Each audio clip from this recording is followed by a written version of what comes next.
Well, hello, everyone. Welcome to this research panel hosted by ASPA section on democracy and social justice. My name is Sean McCandless, and I'm serving as chair from January 2020 until December of 2021. And this panel is one of two we're hosting given the understandable cancellation of ASPA 2020 in Anaheim. But before getting started, I'd like to let you know about a few other DSJ-sponsored events you may be interested in. So, first is we hope you're going to join us again on May 22nd, same time, 1 to 3 p.m. Eastern Time, for part 2 of our research panel series. As you see here, we have a great lineup of speakers and topics, and I'll be sending you the RSVP link shortly in the chat function. And second, we also hope that you're going to be able to join us on Thursday, June 4th from 3 to 4:30 p.m. Eastern Time. And really exciting, we're collaborating with NASPA's Diversity and Social Equity Committee to offer a webinar on addressing COVID-19 in and out of the classroom.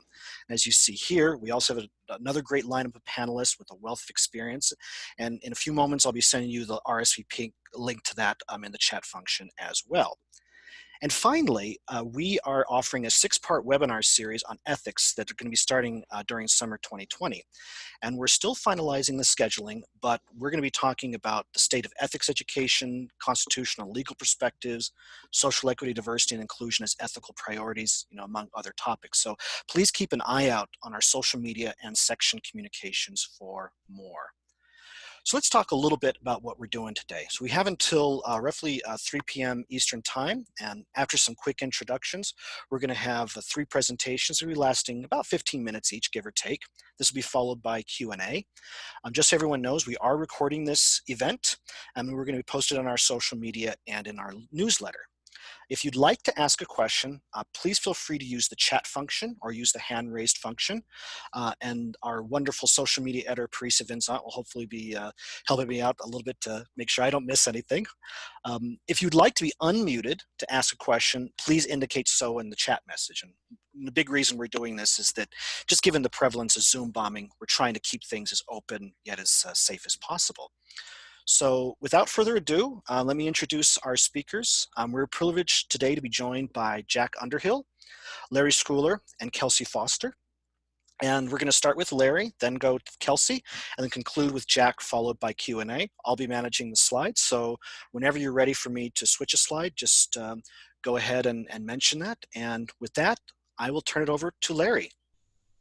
Sean, thank you so much, and thank you to ASPA for making a conference essentially happen that we can attend in our either pajamas or most comfortable clothing and save on travel budgets.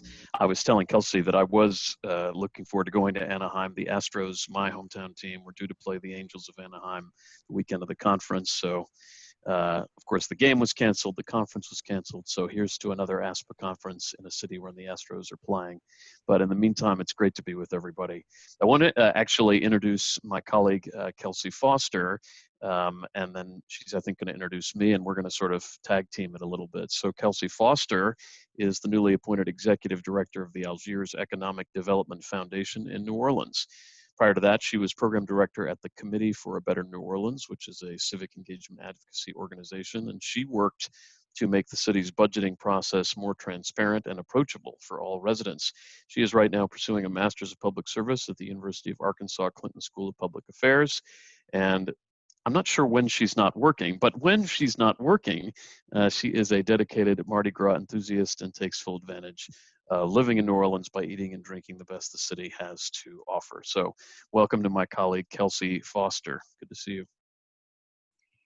Hey, Larry, and I will return that introduction. This is Dr. Larry Schooler. He's a father of 2 and husband of 1. He is also the director of consensus building and community engagement at the consulting firm CD&P with offices in Austin, Texas, and Fort Lauderdale, Florida. He is an adjunct professor at the University of Texas at Austin, as well as the host of A View from You, a new television series aimed at helping the public, helping to hear the public's voice, and the podcast Beyond the Town Hall, focused on the work of public engagement globally. He really does enjoy long walks on the beach, as well as playing jazz piano, running marathons, reading, writing, and teaching. So Larry, I ask some questions of you to go along with your slides. Is that That'd be the way to great. Yeah, that'd tackle be this? great. That sounds All good. right. Your practice has spanned pretty much every public policy topic a city handles since you have spent a decade working for the city of Austin.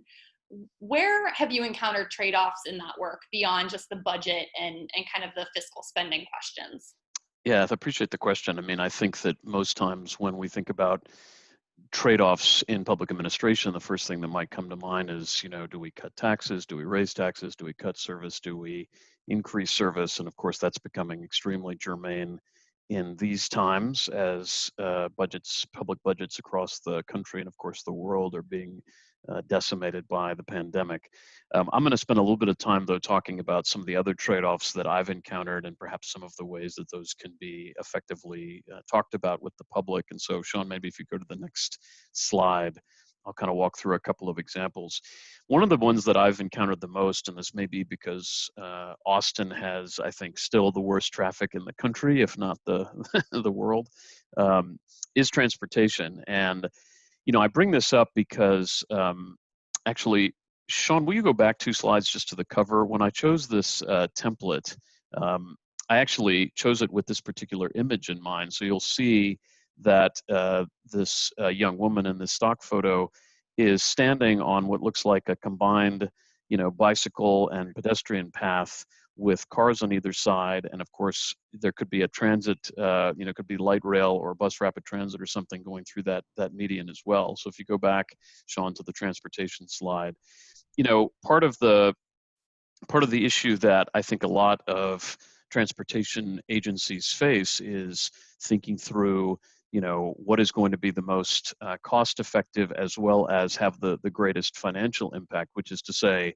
there's just the sticker cost of how much it's going to be, but that often has to be thought about in terms of, per mile or per minute shaved off of a commute, or perhaps the net effect that it's projected to have on economic development. Certainly we've seen with certain forms of transit, they tend to stimulate economic development at a pace, higher than what was seen before, but there can be tremendous disruption associated with the construction timeline, particularly for rail and subway and the like.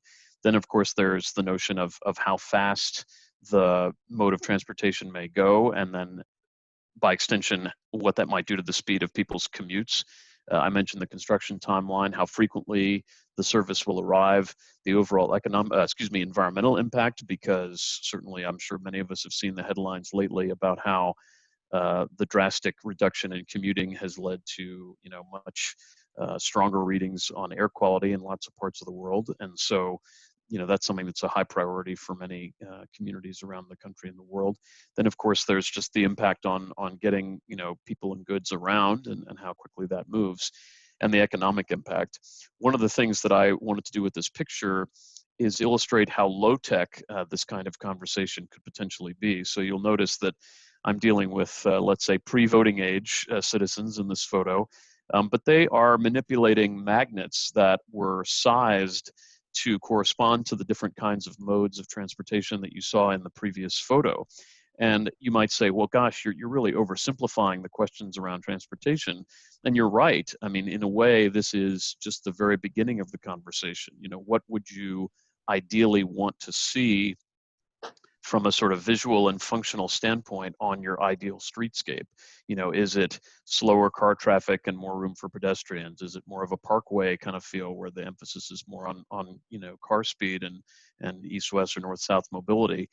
So this isn't the end of the conversation, but I would argue it's an important first step, because unless you can get at a conceptual level, what people's ideas might be about their ideal form of future transportation, it's very hard to make major decisions or to get the public to support major transportation investments at the ballot, which is often necessary, unless you have their high level priorities.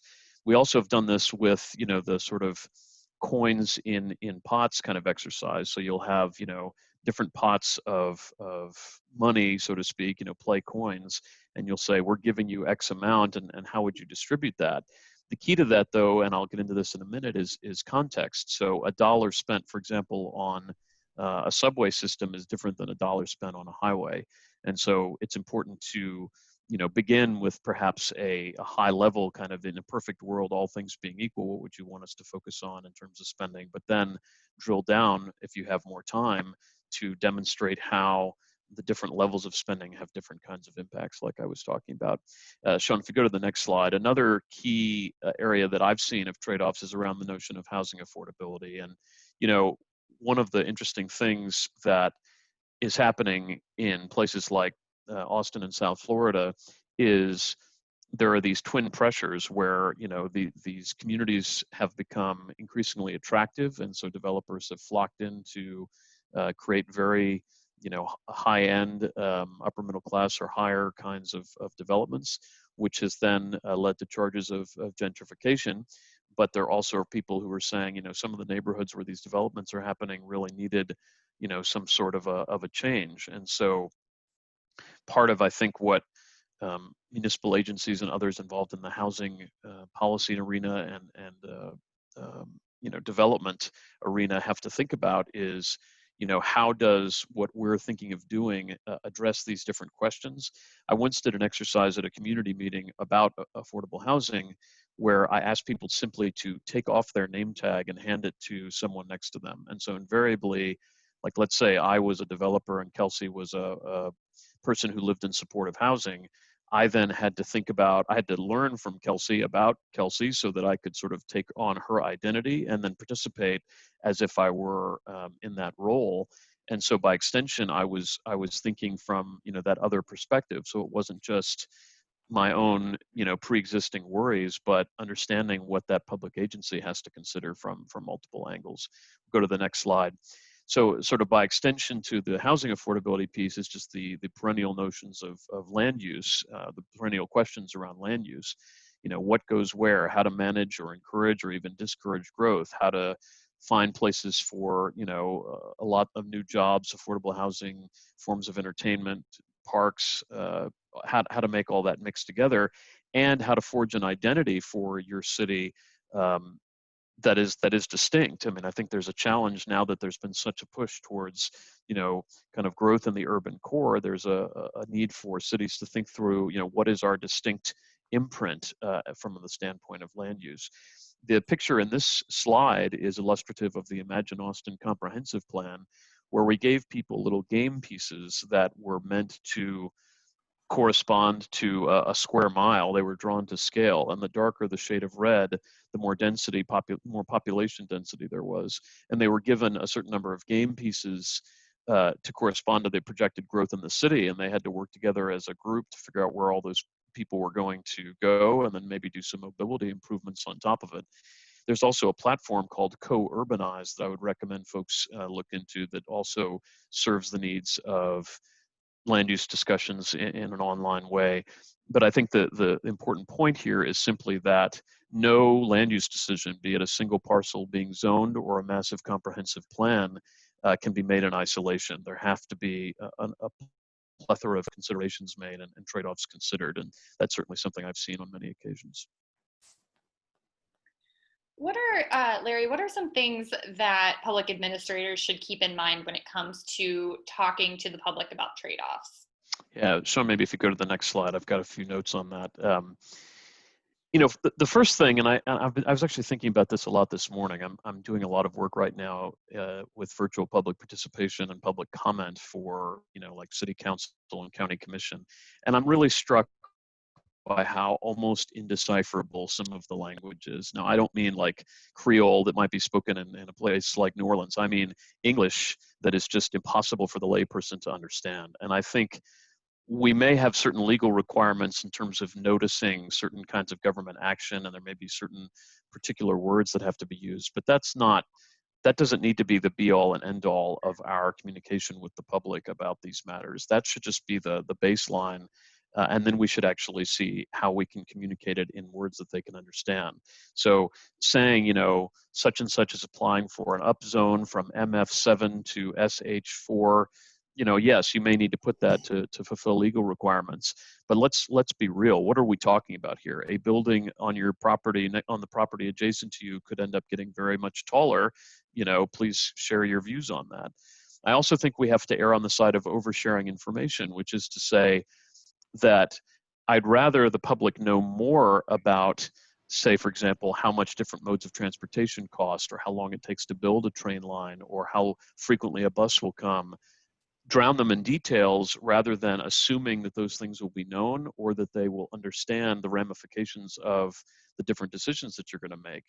Really um, go beyond what might seem like just the basic facts, and not necessarily put it all in one piece of paper, but at least give them a way to get at different um, levels of information. And I do see a great question from Ms. Wedeman that I'll try to touch on here if I can. Um, then I think there's the context. So, it's one thing to say, for example, our city has an affordable housing challenge that we want to address, but I think it has to be placed into the context of, for example, how much funding we might have to address that, or whether or not a tax increase might be on the table in order to fund some of what we want to do, or the magnitude of the problem, or the limitations we have as a municipality in addressing the problem. So that context, I think, matters. Then I think there needs to be a structure to the conversation. In other words, this is not typically a one-off conversation, but if it is, let's not just lead with some out of the blue question like, what do you think of affordable housing, or are you for or against affordable housing? Let's lay out what it is that we're facing, the issues that we're trying to solve for, and then get some preliminary information, and then sort of bridge to more of a policy discussion, because most people who don't work in public administration aren't thinking like public administrators would. So we need to have a meeting agenda with objectives and sort of a initial bit of background information that then leads to some questions that may build in complexity as the conversation goes forward. But ideally, it would be a multi-part process, so that initially you might get some visionary input like we were doing with those magnets on the transportation slide, and then get into some more detail as time goes on. I also really think it's important to have facilitation. And when I say that, Sean, if you double back for a second to the previous slide, you'll notice that there is a lady there in the center. There's two women in purple, I guess, but I believe the woman in glasses in purple was sort of facilitating. And the point there is you need somebody that's going to make sure that people are equitably getting to participate, that no one's dominating the conversation, that people who may use jargon or acronyms, that those get explained to make sure everybody's on the same sort of playing field in terms of information, and that generally it feels like a safe space for everyone to share their views, even if they are unpopular. And oftentimes that really benefits from a facilitator. It could be a public administrator with facilitation skills, but I recommend that that person not be in a decision-making capacity on the project, but rather be just there to ensure a good process. And if you go back, Sean, to the next slide, the other thing is a robust plan for data capture, and that is, when it came to the magnets, we were not only photographing all of them, but really keeping quantitative data on how often certain modes were being chosen and where they were being placed. When it comes to our bond referendum, we were being very deliberate about aggregating data, both quantitative and qualitative. And so there needs to be a plan in place at the beginning of your process to facilitate that data capture.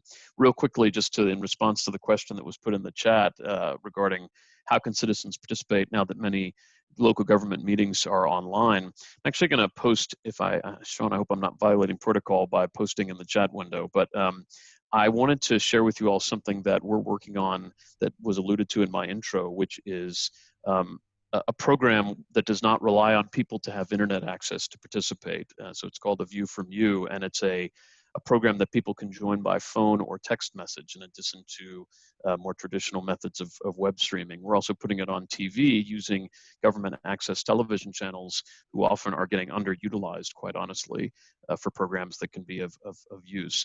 I think that the most important thing to bear in mind is that even if people are not online, they are plugged in, metaphorically speaking, to a variety of networks, whether it be through their children's schools, through a senior center, through a house of worship, through an employer. If we can leverage those conduits of information to either get information out to the public that's not as well connected, or to get information back in from them, that's, I think, extremely important to sort of map the community that we're trying to reach into, and allow for them to participate even without being able to jump on a Zoom platform like we're on now. I see another question. I'll wait for just a second. Kelsey, I think there was maybe one other question we were going to tackle, and then I was going to hand things to you. So. Yeah, I actually think it's a great complement to the question of online participation. There's not a public budget in this country right now that's not feeling the pinch of COVID. And I think a lot of residents are going to be asked to weigh what are essentially questions of trade-offs in the near future, and likely that will be in an online fashion. So how do you frame questions of trade-offs, and what is the most important context for the framing of those questions, so that residents don't hear questions of trade-offs, of balance and either or as a lose-lose?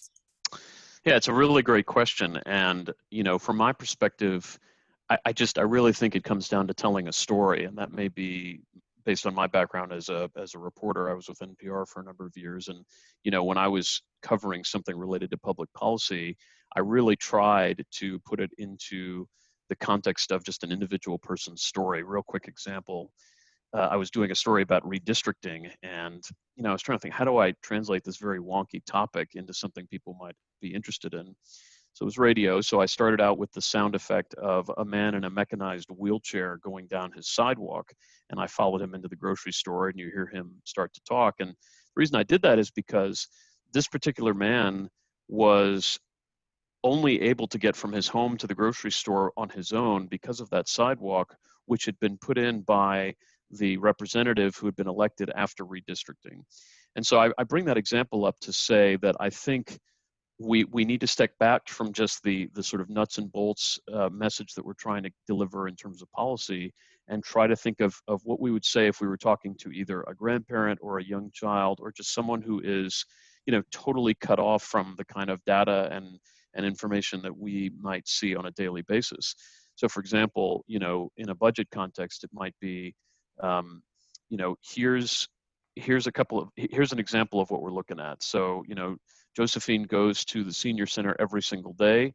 Right now, the money that we typically draw from to pay for the senior center to be open has been cut in half. So we need to decide, is it more important for that senior center to stay open 5 days, in which case we might need to start, charging a fee for certain programs, or is it more important for it to be open but not necessarily 5 days? Or is it something that can be done through a private, partnership with another agency and not city run? So I think that the lose-lose question is very important, and it's very, very easy to kind of get lost in that. So it's important to say, well, what would be a win in sort of these different categories, and then put it in the context of a particular person's story rather than just an abstract policy matter that I don't think resonates as much with everybody else.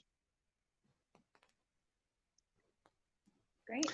And I'll get to Kelsey's. I'm going to ask a couple of questions of Kelsey as we move over to her, but I did want to recognize Prisa's question about what role, if any, does cultural competency of facilitators play in terms of efficiency and equity of these arrangements? I mean, I think the short answer is it plays a major role. And one thing I do want to emphasize, and I'll cop to a little bit of ulterior motive in saying this, but I do think that it's important to view cultural competency as distinct from cultural identity. And so what I mean by that is I identify as a Jewish American, male, heterosexual male. That doesn't necessarily mean that I am culturally incompetent when it comes to the cultures different than my own. That said, in most circumstances, I think that if you're going to be embarking on anything at scale, meaning a citywide initiative, a countywide, a nationwide, it would behoove you to have facilitators and framers and organizers of it be from as much of a variety of backgrounds as possible, because unless you have had the life experience associated with some of the people in the community you're trying to reach, whether that be poverty or broken homes or lower education or English as a second language or lack of access to resources or what have you, if you haven't had that life experience, even the most empathic of us have a hard time relating to that. So I wouldn't disqualify anybody just because they might come from a majority, in quotes, culture. But at the same time, I would want to know that the planning team was one that was made up of enough of a diverse group of people that the process really came out as an equitable one and one that could still be carried out efficiently. So, Prisa, I hope that answers your question. I'm going to turn things over to Kelsey, if I may, and she's got a really cool couple of points to make, I know. But, I think that when I was thinking about this whole topic, really trade-offs to me starts and stops with money. I mean, in one form or another, everybody wants public officials, to spend more on whatever they care about and charge less overall in terms of taxes. And I know you've given that a lot of thought. I guess, first of all, just on a personal note, what was so fascinating to you about whether it be budgets or government spending that got you so deeply involved in it? Sure. So I also am a former journalist. I covered the charter school. New Orleans is a charter school only public school system since Hurricane Katrina. So when I originally moved here, it was to cover kind of the charterization of public schools after the storm. After a couple of years, I started working for a nonprofit called the Committee for a Better New Orleans, which is a civic engagement advocacy organization. And we did, about 5 years after Katrina, we had a kind of citywide convening of neighbors to kind of check in. I think we have the tendency as public administrators after disasters. I think I've seen it the most, and New Orleans has no shortage of those, unfortunately. But in general, after a big process, we kind of closed the book. And we kind of closed the book after Katrina. We assumed most people had had their needs met and just kind of quit having community check-ins and conversation. And so we kind of brought everybody back together about 5 years after the storm. And we asked people, what was the number one thing that they still needed? And we were expecting to hear a lot of stuff about infrastructure. At the time, only about 70% of streetlights, 70% of streetlights were still out. So we only had about 30% of our streetlights coming on at night. So we thought we were going to be having an infrastructure conversation. And what we heard over and over and over again from every demographic of neighbor was transparency in public finance. They didn't understand where the money was coming from and where it was going. You can imagine after Katrina, you would see in the headlines every day, X million dollars coming from FEMA or HUD or all of these different very, very large numbers that in the community's eyes are kind of this very vague thing that they don't necessarily understand the accounting processes or the spending processes behind. And also for the average New Orleanian, if the house next door was still empty and their street light was one of the many that didn't come on at night, there was such a disconnect between the massive amounts of public investment coming into the city and what people's lived experiences were. So that is how I ended up covering really working in the world of public finance. And we wanted to have a way for people to engage in the budget process. And Sean, if you want to switch over to my slides, I think I've got a couple things about this. You can go on to the next one. So we started out like all well-intentioned things by really screwing up. We went into communities, and by we, I mean me, with an Excel spreadsheet of public finance data. And we would try to have these very complex financial conversations with communities where it's only about a third of our city is unbanked or underbanked. So these are people that are living cash-based lives or relying on secondary financial markets. These aren't people that are particularly familiar with the more complex and nuanced world of public finance. And so these kind of conversations we were having initially tanked, as you can imagine, as there were kind of the tinfoil hat guys in the back that wanted to talk about the hotel motel millage of 1986. And then you also had people that were just like sleeping. And so we wanted to find a way to make this conversation approachable for everyone, from your CFOs to your service industry workers and folks that weren't normally engaged in the conversation, as well as the new communities we were seeing pop up in New Orleans post-Katrina. So originally we actually played an in-person kind of analog version of a budgeting game where we gave people red beans because we're New Orleans and that's what we do. And each bean was worth $1 million, and you could go around the room and spend your beans on the fire department or the parks department, and people loved it. It gave them this opportunity to kind of talk to people from other neighborhoods and in the city about the frustrations that they were having, and just to get these answers to questions that they'd always held. But obviously that meant that we ended up counting like 600 pounds of red beans in order to kind of make this work. And I never want to do that again, ever. So the next year we moved online to a site we developed in, I believe, 2014 was our first year launching. We called it the Big Easy Budget Game. And we kind of gave people this high level view of the city budget. So how much does a department get? Very in one sentence. What do they do with it?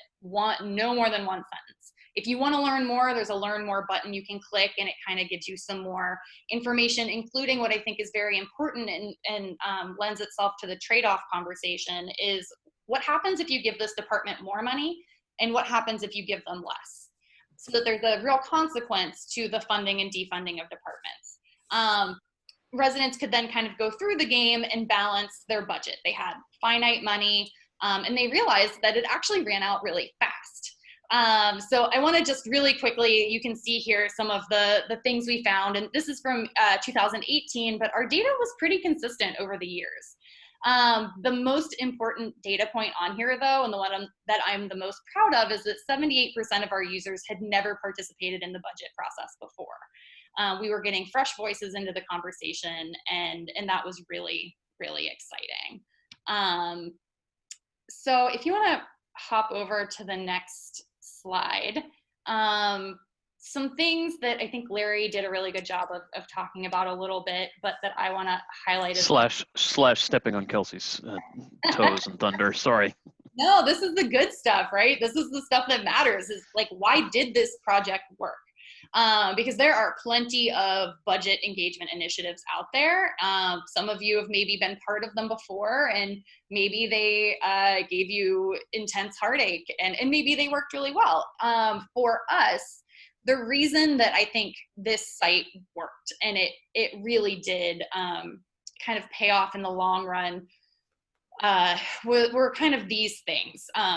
We were aware from the beginning of technology barriers. Only about half of New Orleanians have internet access at home. That does not mean they don't have a data plan on their phone. So it was very important for us that this site was mobile optimized and incredibly easy to use on your phone. Language barriers. Our Latino population has increased 5 times over since Katrina. We have a very large Central American world here in New Orleans now, and no one understands them. No one understands what the needs are or how to engage. And so this was a really, really safe and distant way, for an anonymous way, for people to engage in government who sometimes were coming from countries where engagement with government was incredibly dangerous. So that was also incredibly important for us. And then literacy barriers. Adult functional literacy before Katrina was incredibly, incredibly low. And we found, especially when working with seniors, that not only was there a technology barrier, people weren't sure how to use the computer, they'd never really seen one before, but they also could not engage with the content that was on the computer. And so we had a great partnership with the Council on Aging, where we were able to go into every senior center in the city with the help of some college student volunteers and kind of pair up a one-to-one young person to senior match and walk them through kind of reading through the game, talking about, sanitation, and do you really need trash pickup twice a week, or would you rather save money for and reallocate it somewhere else, maybe to your senior center, if you only need trash pickup once a week. And so kind of having these trade-off conversations, but more one-on-one and out loud, rather than asking a senior to kind of struggle through using technology that they don't want to use. So we did this in a lot of ways. Obviously, community partnerships like the Council on Aging were incredibly important. We also held game nights. So we would go out to adult learning classrooms, libraries, neighborhood associations, Mardi Gras crews, kind of anyone who was having a big meeting would, and by the end, by the kind of last years of the program, people were calling and asking us to come, and we were kind of built into everyone's calendars as like the budget girl is going to come and we're going to do the thing. So that was really great, that we were and I think this goes to the cultural competency question as well. We didn't go anywhere where we weren't invited. And I think that's really important, especially in a city like New Orleans, where our people have been planned to death. After Katrina, you can imagine we had a lot of those conversations, and it burnt people out. So it was really nice to kind of hear that there was still appetite for public input. But most importantly, we just met people where they were at. Sean, do I have a next slide? I do. Sorry, I do various versions of this. So I think we kind of talked about this a little bit already, but what works? Fast, easy, simple language. We did not cut and paste from the city budget. I wrote the content on the site, and I did that before I went out and pursued a degree in public finance, because I think it's really important that you're not talking like a CFO or like a budget, the deputy mayor in charge of the budget. Also really helpful, we were asking someone to take a direct action. So play this game, do this thing, weigh in here, then click submit. It wasn't kind of this open-ended data portal, which our city has actually gone a long way in our use of data and what's available publicly online. When we started this game, the only way to see the city budget was to actually go down to City Hall and ask for it. It wasn't online, and they would hand you an 800-page book. And then the next year they put an 800-page PDF on the website, and we still don't actually have machine-readable budget data, but we're getting there. But it's a lot for people to dig through data that they've never seen before. Where do you find the thing you want? And so this game kind of became a really easy way to have that conversation in a way that was constructive. When we first started out, and this is my idealism, we were convinced that the folks down at City Hall were going to be so excited about having this data about what people want in the communities. I think they have when the ship was sinking a little bit in those first years financially, and it doesn't, I don't think, sound incredibly appealing to have every sailor on the ship trying to write it with you. But after a couple of years of really seeing and engaging with us and with this game, especially city council really came to rely on the data when it came time to make a difficult decision, because they could kind of go back and say, well, we know there's 1,000 people who play this every year, and they overwhelmingly support the decision that I'm trying to make. And so it kind of became an accountability tool for them. But it really, especially in the first years, became an accountability tool for the community. They now had access to data about themselves that they could use when the decision was going the other way, when 1,000 people overwhelmingly did not support something, and it was happening anyways. People in advocacy groups and community groups would pull this data. It was all publicly available all the time, and go down to a city council meeting or a city planning meeting and make the case for really, what they could now back up with data. All right. Yeah. Awesome. You answered the other questions that I was going to ask, and so I'm happy. Sorry, I got on a roll. No, hey, that's a sign that it's the work that you're meant to be doing, and I certainly hope that in the role you have with Algiers, you'll get to, reinvent some of this stuff and do it. I'm happy to turn things over to Mr. Underhill.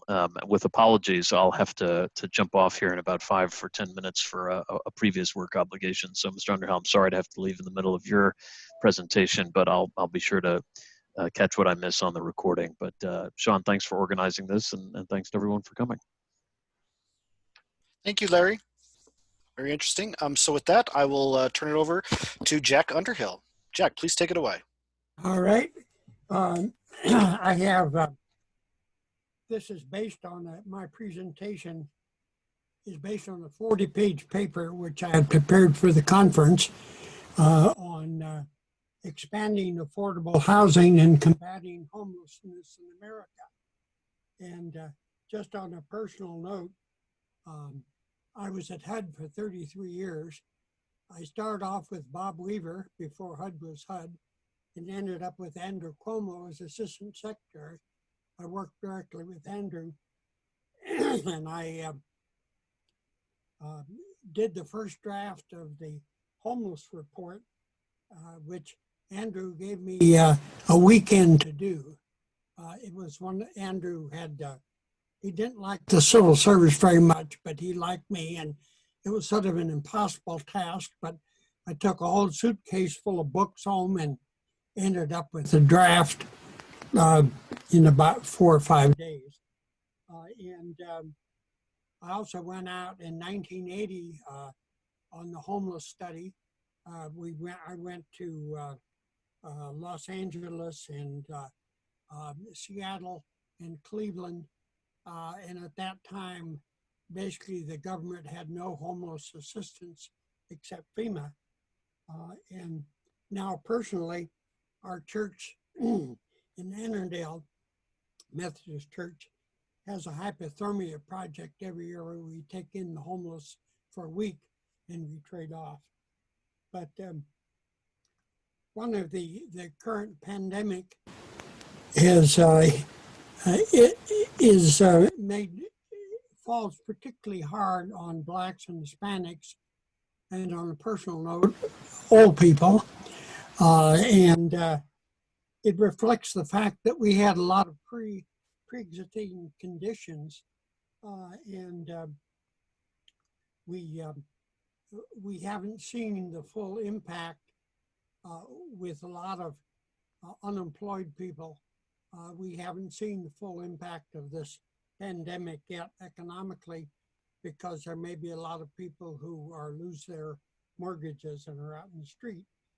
And unfortunately, hundreds of billions of dollars were sent out to the public with Trump's name on it, I might add, on a letter to people who didn't need it, including me.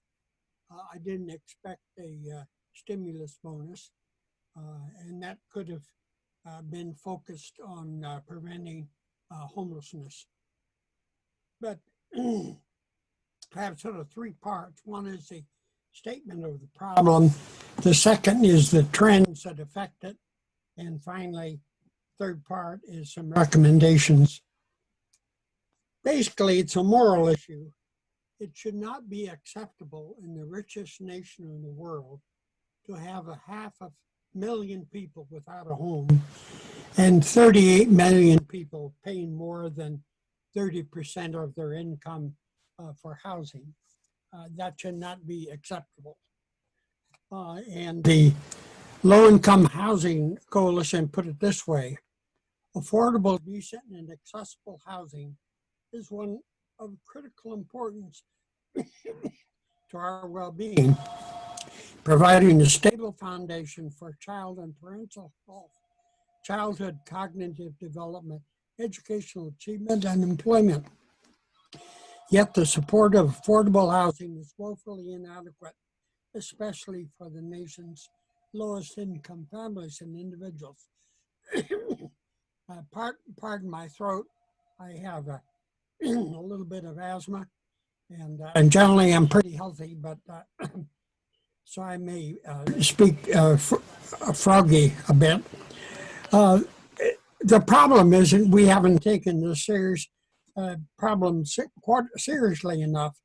A quarter of the eligible low-income housing only a quarter of the eligible low-income households receive housing assistance. This assistance is far below that of other advanced countries, and that provided to low-income households in America to higher income households to support tax subsidies.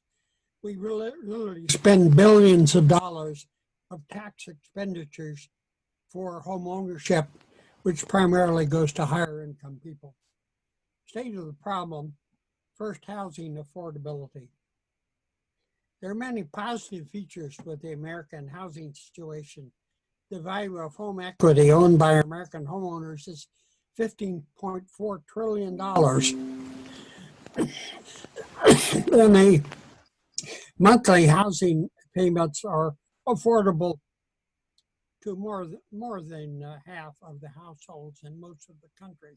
So a lot of people are in good shape, and the home equity is a fantastic resource which people have. At the same time, the 38 million households pay more than 30% of the income for rent. Cost burden for renters is typically 40% that of 40% of income, and over 70% of extremely low-income rental households pay over 50% of the income for rent. The burden is particularly high on the fast-growing cities where most of the jobs are being created. In LA, a household earning a median area income would be able to afford the monthly payment for only 11% of a recently sold homes. For every extremely low-income renter, 100 extremely low-income renters, there are only 35 rental units available and affordable. Black home ownership is only 43%, much below the 72% for white households. Many communities have the opposite problem, such as Detroit, declining population and employment and a higher housing vacancy rate. On the homeless front, we've made some progress in homelessness. Overall, there was a drop from 647,000 in 2007 to 552,000 in 2008, slight uptick in 2019. A drop in unsheltered homeless from 350,000 to 194,000, and a drop in homeless veterans. And a success in the Housing First policy. But there are many highly visible problems remain. Blacks are overrepresented among the homeless, as are those with substance abuse and mental health issues. Over 90% of others who are homeless have had severe sexual and physical abuse during their lifetime. Over 1.5 million children were homeless during the course of a year. There are over 4 million people in poor households who were doubled up and living with family or friends, and over 2 million evictions every year. And there's about 12 different national trends which affect housing affordability and homelessness. The first thing is poverty. A major factor is 13% of the population, 42 million people, are counted as poor by the supplemental poverty measure. Particularly burdened by poverty in 2018 were single-parent families, unrelated individuals, those with less than high school education, and women. Blacks and Hispanics constitute a majority of the poor. More women are poor than men. The second problem is income growth compared to changes in the price of housing. It's not only poverty alone which affects housing affordability, but the fact that the national median income rose 20% faster than overall inflation from 1990 to 1916, but the median home prices grew 42% faster than inflation. Housing production in recent years has been far below the long-term average of 1.4 million. Then there's the growing inequality in American society. American GDP is over $20 trillion, but most of the income and wealth goes to the top earners. In the US, the top 20% of households has over 52% of the income and 77% of the wealth, more than triple that of the middle class. The drop in the marginal tax rate has contributed to this inequality. The median net worth of white families is 10 times that of Black families. The US Gini coefficient, a measure of inequality, is the highest of any major industrial democracy. The fourth trend is trends in education. There are many positive trends in American education, but there are a number of problems that need to be addressed. First, there is a persistent gap in test scores and graduation rates between the rich and the poor. Primary and secondary schools serve low-income people, and minority students receive less funding and have poor teachers than those serving higher income students. And the low college graduation rates of low-income, minority, and part-time students.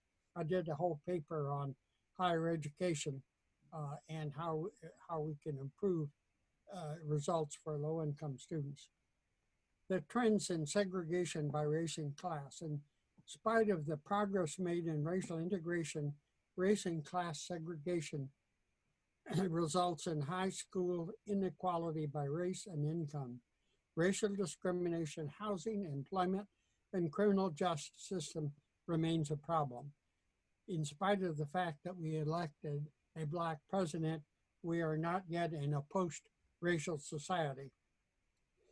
The sixth trend is trends in economic growth and employment. Up until March, we had the longest period of economic growth on record.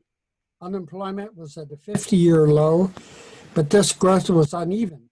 80% of the counties saw a decline in the number of prime working adults from 2007 to 17, while most of jobs created had been 5 states.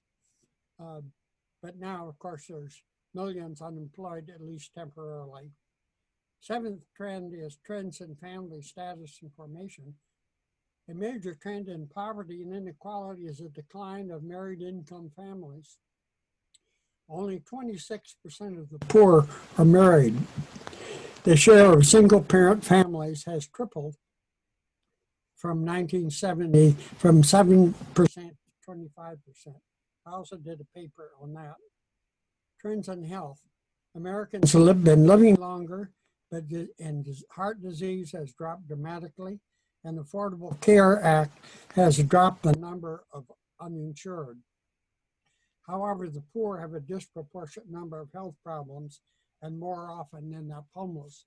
And one of the results, unfortunately, our health system, the health care and health insurance is tied in with employment, and all of those millions of people out there who are temporarily unemployed don't have health insurance because it was tied to their employer. Ninth issue is mental illness and the capacity to deal with it. There's been a huge drop in the number of psychiatric beds in the U.S. since 1965, and only 43% of Americans with mental illness received treatment. This is a contributing factor to the high number of mentally ill and homeless in the street. And this is made worse by the isolation that we've had, there's a huge increase in loneliness, and people are not going to doctors because they're afraid to go and they've been frozen out, and so this is a huge problem. 10th is the adequacy of government social welfare assistance. Government aid to the poor is significant, but inadequate compared to the need and far below the standard of other nations. U.S. aid covers only 25% of low-income persons who are eligible for housing. Typically, 11% of the housing stock in Europe is in public, social, or cooperative housing. We have less than a third of that. 11th, the impact of state and local policies. A major contributor to the housing crisis is most land in the suburbs is zoned for single-family housing, which makes it difficult to build affordable multifamily and other less-cost housing. And here's where the conservatives are right. They condemn government overregulation, and they're right on that issue. It also relates to citizen participation, which Kelsey covered. Is many times the citizen participation is not benign, is they don't want low-income housing, and they don't want affordable housing. So, and then trends in mass incarceration.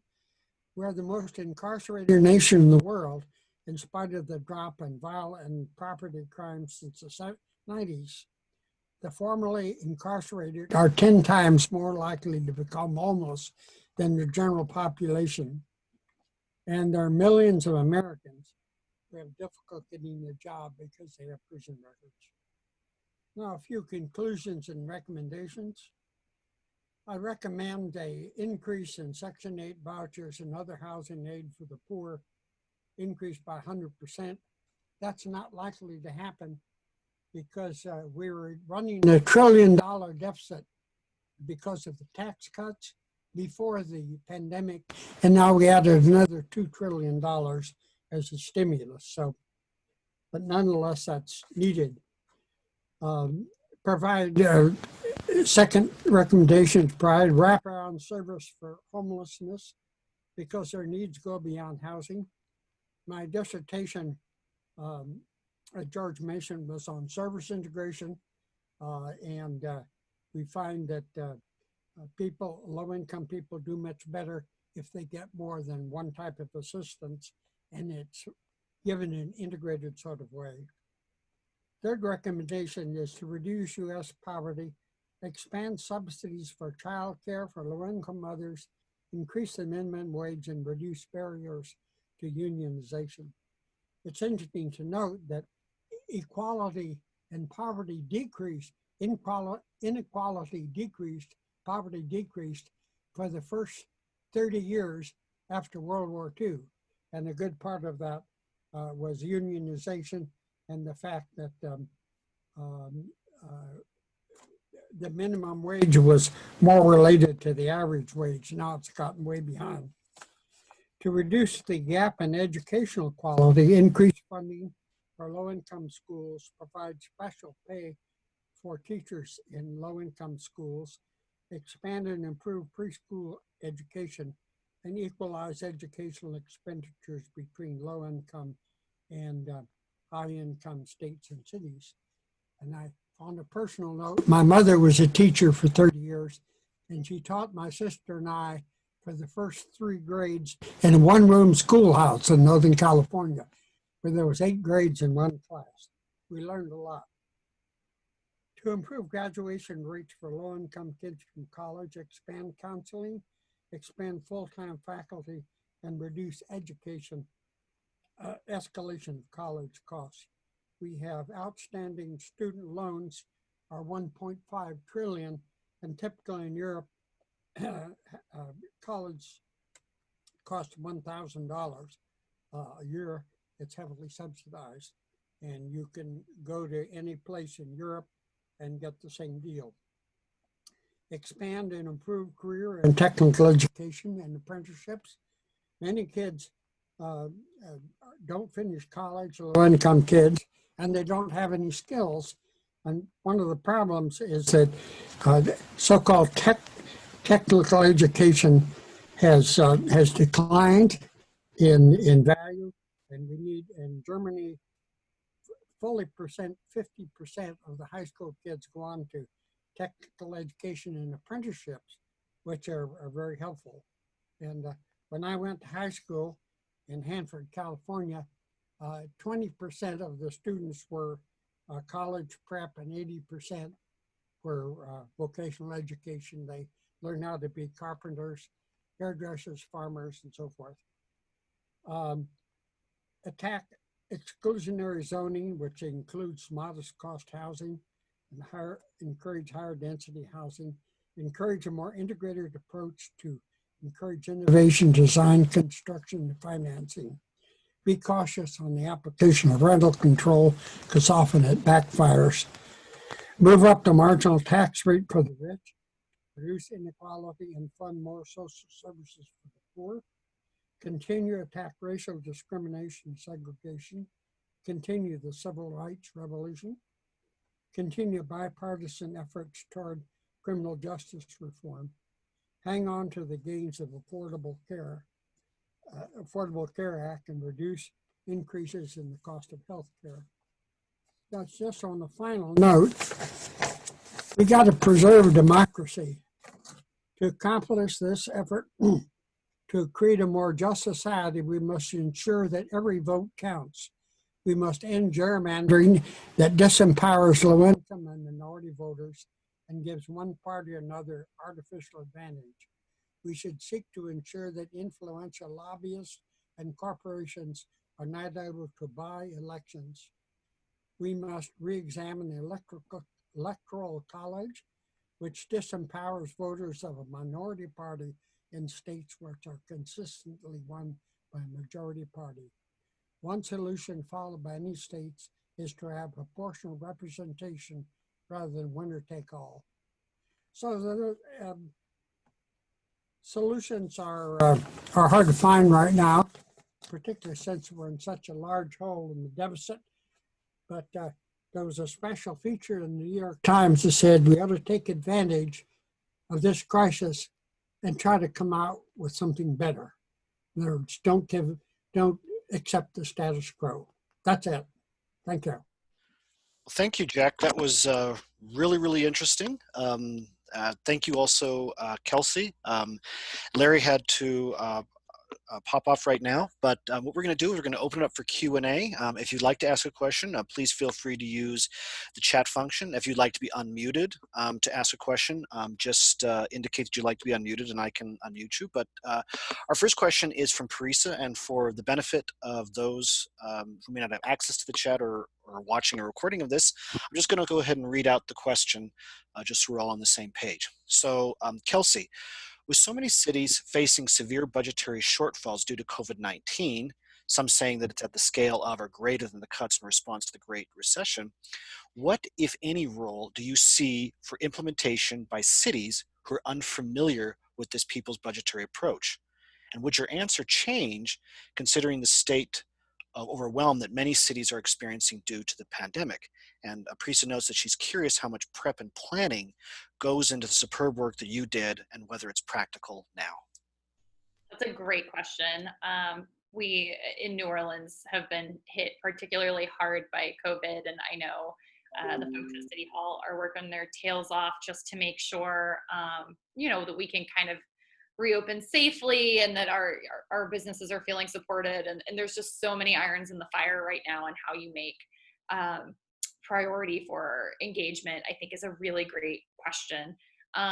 One thing that I can say, I guess maybe the first answer to the question is that it is labor intensive. Good engagement is labor intensive. Even online engagement, in order to be equitable, is labor intensive. I know when we would launch our budget every spring, our first probably 100 to 200 players were younger, whiter, and more college educated than New Orleanians as a whole, because those are the folks who kind of find these engagement opportunities organically. So everything we did to kind of close that demographic gap was done very intentionally through partnerships and strategy and a lot of boots on the ground. So it is absolutely a time-consuming thing. What I do think is the kind of caveat to that is that it is a very worthwhile investment of time. And I think, I know I've been talking about Katrina a lot, but I think in New Orleans, we have the unfortunate experience of having come back from economic and structural disaster relatively recently. And in a lot of ways, our recovery is a success story. We have had some of the largest Mardi Gras crowds and Jazz Fest crowds, and Essence Fest has grown exponentially here just in the last couple of years, even compared to pre-Katrina numbers. And we also are seeing, I think, to Jack's point, a lot of more high income housing built, with the theory that that would lessen demand elsewhere in the supply chain. That hasn't really happened. But all of that to say, I think if there is one major criticism of the recovery New Orleans has had from Katrina, it's that it has been deeply unequitable. If you were, because of just using our demographics, if you were poor and Black before Katrina, you are likely still in a worse socioeconomic place, especially as an African American, than you were before Katrina now. In many ways, that inequality is actually deepened because of the amount of outside investment we have here following the storm. So that said, I think if that is our major criticism, if that is the big critique of what is otherwise a very successful comeback story. What could have maybe saved us from this very, very inequitable recovery is having listened a little more. We could have listened to the folks in the neighborhoods who were telling us on the ground what they were seeing as luxury condos were coming up left and right. And as they were being priced out of their neighborhoods, it happened very quickly.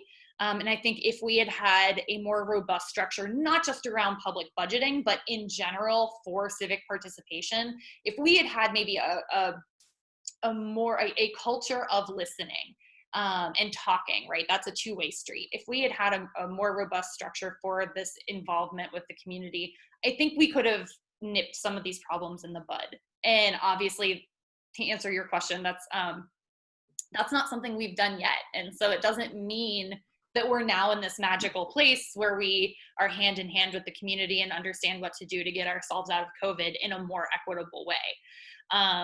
It is a buy-in. And I think maybe the other part of this, and the thing that has really been, I think, a selling point for elected officials who maybe did see this as a little threatening at first, is some really great data around the success rates of revenue measures that are based in more robust engagement strategies.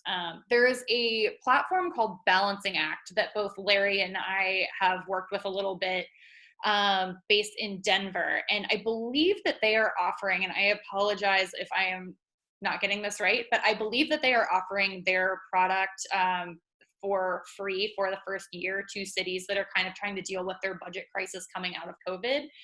So there is a not just low cost, but actually I believe free tool out there that is a pretty proven model. I know they used Balancing Act in Norfolk, Virginia when they were facing some budget challenges, and were able to go from kind of this very maybe lukewarm to cold response for an increase to the real estate sales tax to actually kind of overwhelming support in the community. And that did pass. And they were able to go from projected losses for 5 years to being in the black during that same time frame. So it's a tough sell, I think, especially for folks who do just have so much on their plates right now. And I have no doubt that I know our leaders are doing their absolute best. But I do think that even though we maybe haven't been conditioned to recognize them immediately, and that they can be a little indirect, the benefits of engagement are absolutely there.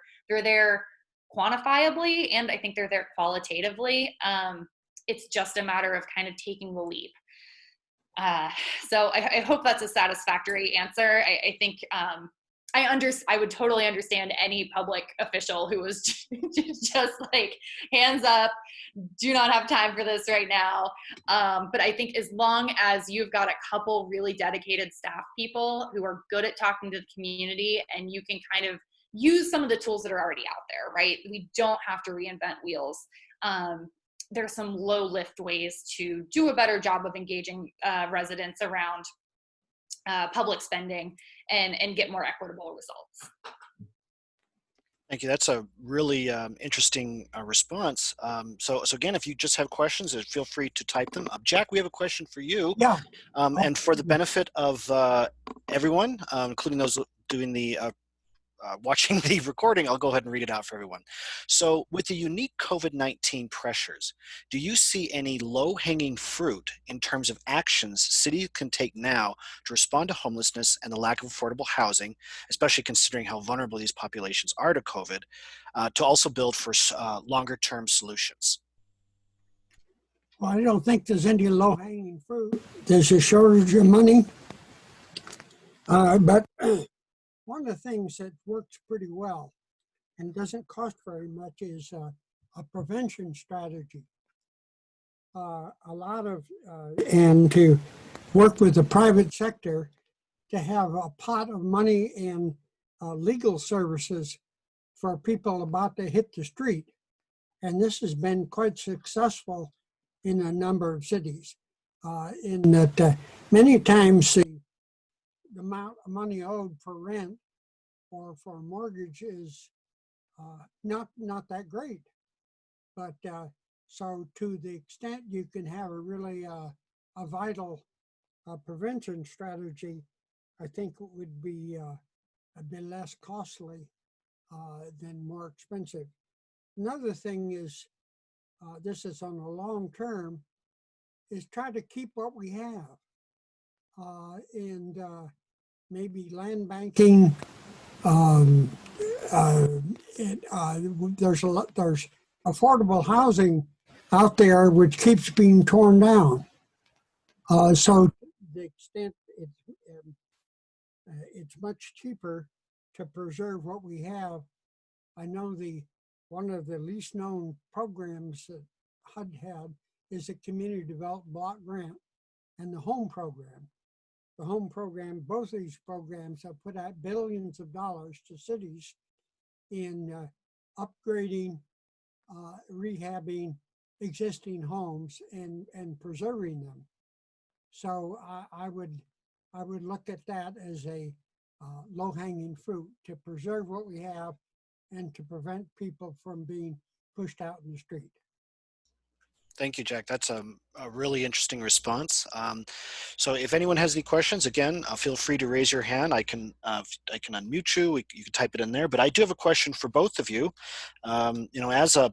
As a program director, associate director of a doctoral program in public administration, I'm always curious about how we improve education, especially how we improve education about issues of social justice. So to both Jack and to, Kelsey, what do you think public affairs administrations and policy programs need to do to change their curricula to teach how to promote social justice in the topic area you are covering? And either whoever wants to go first is fine with me. Go ahead, Kelsey. Okay, sure. I am pursuing a master's myself right now, and so I've been thinking a lot about these kind of things. So I have maybe just a couple thoughts. It's a great question. One thing I think that has been the biggest lesson that I've learned in my work is never to make assumptions. And I don't think any of us do it intentionally or purposefully. I think logically, we all know that the assumptions making assumptions is not a good practice. But I know, I think I talked about this a little bit at the beginning of my piece, that when we went to the community to talk about, well, we thought we were going to talk to them about infrastructure problems after the storm, and we ended up talking about public budgeting. That was frankly kind of a surprise for us. We did not think that that was the direction that the conversation would go, or that that was necessarily even a big interest that people had, and it absolutely, by far, was the biggest thing that we heard that day. And so I think finding ways to challenge yourself to continuously check in with your people is incredibly important. Making sure you really understand what the needs are, and being able to read between the lines a little bit is incredibly important. I know we have an issue of transportation. I live in a really small little historic neighborhood right across the Mississippi River from the French Quarter, and most people here commute by ferry boat. And for many, many years, that boat took cars and kind of dumped a lot of cars right into downtown New Orleans. And from a traffic planning and transit planning perspective, in 2020, it's not panning out as well as maybe the thought process had been when they started carrying cars back in the 40s.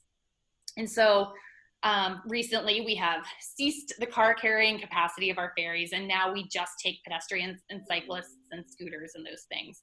And that was a really hard kind of growing pain for a lot of people who are very, very used to putting their car on the boat and going across the river. And so the alternative to that boat is a bridge, and the bridge frequently has traffic. And so rather than just kind of thinking, okay, well, people are frustrated that they can't get their car on the boat, and that's the problem, the kind of secondary underlying message there, right, is that there's too much traffic on the bridge. And so how do we think about traffic patterns or park and rides or these other strategies that we can use in transit planning alleviate that problem. So one, I think always gut check and build into your kind of life view and approach to your work the gut check, not just with yourself, but with your constituents. And then secondly is really get good at reading between the lines.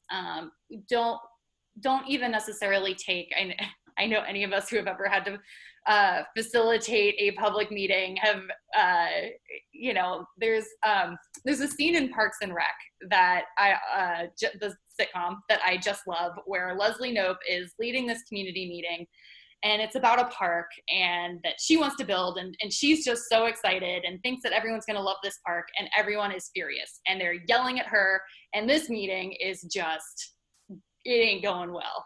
And Forever the Optimist, that her character says, you might see a room full of people that are yelling, but I see a room full of people who are caring loudly. And so whenever I'm in a public meeting that is kind of maybe getting a little heated, one, that's a great joke to make because it does kind of get people to maybe check themselves a little bit. But it is also, I think, a really good outlook to have, that people's passions and frustrations for their communities are natural. They care about the places that they live. They have strong opinions. And you can get them to, with good mediation skills, and whether that's you or another mediator, you can kind of get them to help you understand what it is they're saying in a constructive way. You just sometimes need to take the extra step to get there, because no one in any community, unless they are also an urban planner, are going to come to you and say that they just can't wait for the zoning change to HUM1. Just not going to happen. So check in often and listen creatively, I think, are the two things I would suggest. Thank you. And Jack, your thoughts? Well, on education, I would suggest more courses offered in public affairs. My doctoral dissertation was on public affairs at George Mason, which I got in my old age a couple of years before I retired. But I think that if the ASPA journal is any indication, there's not a whole lot on low-income housing, the problems of low-income people, just coursework. And the second thing is encourage or require some internships by the students to get out of their bubble. I mean, I went to the Kennedy School over 50 years ago, and at Harvard only about probably 5% of most of the students are from the top 2 quartiles of income by parents. And so you're sort of in a bubble. And if we live in the suburbs, you're in another bubble. And so get the students out of the bubble and rub noses with people on the bottom of the income spectrum. And I think that might change their outlook and the scope of their philosophy. And I have a question of Kelsey. Sure, go ahead. I've read a lot of good things about the reformation of the New Orleans school system in terms of increased test scores and so forth. And at one ASPA conference, we heard Moon Langu's daughter, who was in the Congress, she was senator at the time, how she talked the Department of Education into taking a holistic look at the school's restoration. And I read some very good things about the increase in test scores of the whole New Orleans school system. Is that real, or is that due to creaming or some other trick? That's a great question. So I can answer pretty briefly. I was an education reporter for 6 years here, mostly at the very beginning days of the charter movement. So just to recap, after Katrina, New Orleans has moved to an entirely charter school system for our public schools. We do still have some private schools as well. The education system before Katrina was extremely bad. So the bar was very low. now there is higher performance. So the bar has been moved up. The problem is that the gap between high performing and kind of everybody else has not shrunk. So there were kind of the kids that were already doing really well. They were in high performing schools. They're doing a little bit better. And the kids who were kind of at the bottom, they're doing a little bit better. But that equity gap in between is still very, very large. So a lot of schools have really thrived. We don't have neighborhood schools. You can go to any school in the city based on a placement program that has an algebra I don't think any of us really understand, based on weights on neighborhood and siblings and things like that. Some are math and science focused, some are arts focused, some are mandatory JROTC. So you can kind of customize your education in a way that I think really works for children coming from engaged families. But there's still just a lot of kids who don't have that family buy-in to even necessarily get them into the school that suits their abilities or their interests. So yes, things are much better. Yes, test scores, they have leveled off a little, but they have improved. We haven't really seen the sustained improvement, but they have certainly improved. My criticism, though, is just that there is still a huge gap between the highest performing and the lowest performing.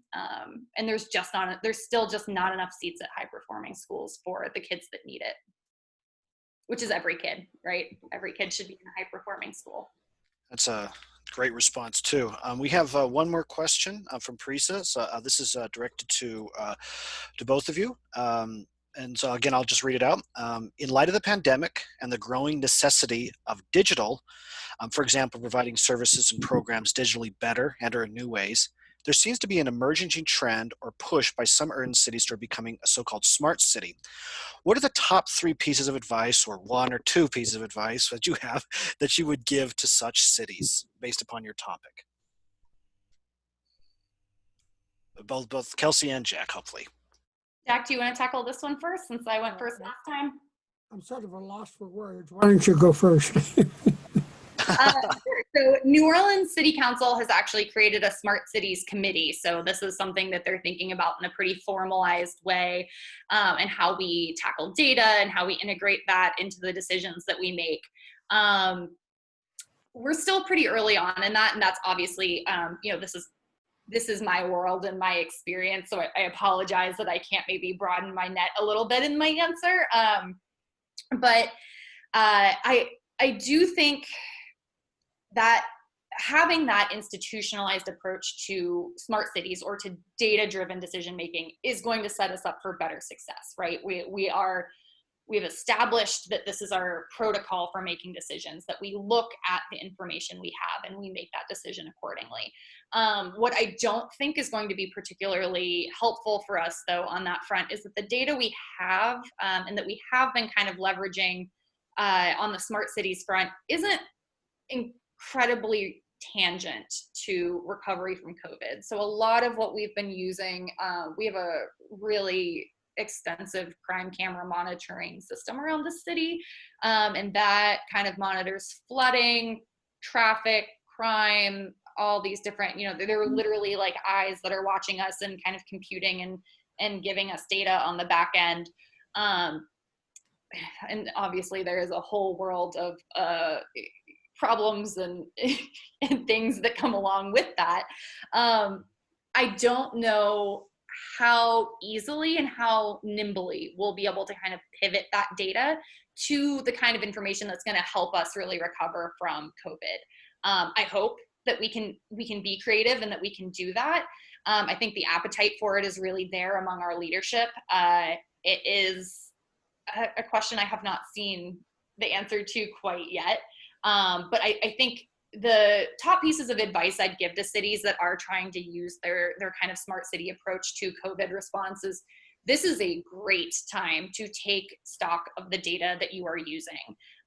Is it holistic? Is it kind of equitable and encompassing of communities that often aren't thought about? What have you been using it for, and what could you use it for? So this is a great time for kind of a data audit. And then I think too, how we report on that, right? So how can we kind of make that piece, and this is obviously my passion, how do we make the data we have about our people more accessible to our people, and help them kind of understand how we're making decisions. I think it's not a New Orleanian problem that there are people who are kind of frustrated and mystified by what businesses get to open during what phases and why can't. Here we have bars with that serve food can be open. Bars that do not serve food cannot open. And that's like a real pain point for a lot of business owners right now who are like, well, COVID doesn't care if I sell food or not. What is the logic there? And so obviously our this smart city data that we have can inform. We could easily know what the body count in the vicinity of a bar that serves food versus not serving food. We have the GIS of where those businesses are located, and we have the crime camera data to kind of inform people in the region. So we could do a better job of actually explaining our decision making if in fact that is what we're using to make our decisions. And so I think really, one, knowing what your data is and what it's being used for is important. But two, be transparent in how you're making decisions. Otherwise, I know we're kind of all like looking into a crystal ball and doing our best and guessing right now. And I think for the most part, a lot of leaders are doing an okay job on a local level with that. But this is a good opportunity for you to really, you as a leader and a public administrator, to explain to the public how you're making your decisions. And I think that makes the rules maybe maybe I'm an optimist, but maybe that makes the rules a little bit easier to abide, right? When there is a clear and data-driven logic behind it. Thank you so much. Jack, did you have some thoughts? I think a area where we could use improvement is better feedback. I've been trying to find out how many people have recovered from the pandemic, from the COVID-19 in Fairfax County in Virginia, and nobody knows because they didn't collect the data. My hypothesis is we have 1.5 million cases of people who've had the virus. My hypothesis is probably 1 million of those have recovered, since it takes about 2 weeks. And most of the cases occurred months ago. So I think getting good feedback data on hotspots and on recovery and also following people who've been diagnosed. And I'm impressed with Taiwan and South Korea and Japan. They've done a terrific job of following those who get who their contacts were. And had we done this very early, we could have probably prevented a huge spread. And that applies to businesses, is knowing what businesses started up, and also whether or not the key question is, are we going to have a spike with opening up of businesses? Is this going to increase the number of virus cases? So getting good feedback and having data at their fingertips is very critical. The whole movement in public administration now is toward getting results. In other words, management by results. Also knowing if you have a policy, what's the feedback? Is it working? It's not working? What modifications need to be made? Thank you, Jack. That's a great answer. I think with that, we're going to begin to wrap it up. We had some great questions. I'd like to thank Jack Underhill, Kelsey Foster, and Larry Schooler. And this will just be an opportunity for the two of you to make any final comments you would like to make. And looks like Brad is clapping his hands. Thank you, Brad. Any final comments you'd like to make? This is your opportunity. Just want to thank everybody for joining us today. Thank you, ASPA, for having us. I was also very excited about being in Anaheim. My husband's family's in Southern LA County, and was going to get a little, have a little Southern California time this spring, but we'll catch you next time. I encourage all of you guys to keep connecting with your colleagues. I think there's so much learning that can be done collaboratively. No one of us has the answer, but I think together we can really thoughtfully and strategically push forward on a path to recovery from all of this. And I know I personally I'm happy to be a resource for anyone. Feel free to reach out to me at any time, and best of luck to all of you. Thank you. My suggestion is comes from a speech allegedly made by Winston Churchill. I don't know if it was a commencement address, anything. He had 3 lines: never give up, never give up, never give up. And he sat down and he got a tremendous response. But I think that we should never give up on achieving the potential where we say all men are created equal. I mean, what a fantastic statement. And in the Declaration of Independence, we haven't lived up to that. But I think the young people are more aware and more sympathetic to improving social justice in the United States. Unfortunately, they need to get off their butts and vote. But that's my message. You know, I've been working on this social justice issue, I guess all my life at HUD, 33 years at HUD. And I do a paper every year on social justice issues for ASPA. I haven't had much impact, but I keep working on it. God bless. Thank you so much. I really appreciate that. I'd like to thank everyone who joined. Building in a slight pause there so I can edit this out for the recording, but I would like to just mention everyone here, you're more than welcome. I hope you do attend our next 2 DSJ events. Research panel number 2 on Friday, you can see the RSVP link there. And then also our joint webinar with NASPA's Diversity and Equity Committee on COVID-19, which you can see it there. Just again, like to thank again Larry Schooler, Kelsey Foster, and Jack Underhill for this wonderful presentation.